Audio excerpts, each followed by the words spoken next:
બાયડના ડેમાઈ ખાતે અયોધ્યા કાર સેવામાં ભાગ લેનારા કાર સેવકોનું રામભક્તો દ્વારા કરાયું સન્માન। અયોધ્યા શ્રી રામ જન્મભૂમિ માટે હિન્દુ સમાજ દ્વારા લાંબો સંઘર્ષ કરવો પડ્યો હતો અને હવે 22 જાન્યુઆરીએ શ્રી રામ મંદિરની પ્રાણ પ્રતિષ્ઠા મહોત્સવ યોજાઈ રહ્યો છે। આવા સમયે રામ જન્મભૂમિ માટેની લડત જોડાયેલા કાર સેવકોને સન્માનવાનો કાર્યક્રમ બાયડ તાલુકાના ડેમાઈના સરદાર ચોક ખાતે બાયડના ધારાસભ્ય ધવલસિંહ ઝાલા, ડેમાઈના પૂર્વ સરપંચ મહેશભાઈ પટેલ, ડેમાઈના સરપંચ હેમલતાબેન ઠાકોર આગેવાનો અને રામભક્તોની હાજરીમાં સુંદરકાંડના પાઠ સાથે યોજાયો હતો।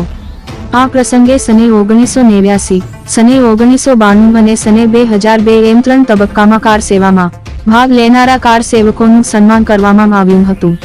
આ કાર્યક્રમમાં કાર સેવકોએ તેમના કાર સેવા દરમિયાન થયેલા અનુભવો વર્ણવી રામભક્તોને અવગત કર્યા હતા। અહેવાલ ભૂપેન્દ્રસિંહ ઝાલા, બાયડ। આવા તાજા સમાચાર જોવા માટે અમારી ચેનલ સબસ્ક્રાઇબ કરો, લાઇક કરો અને શેર કરો।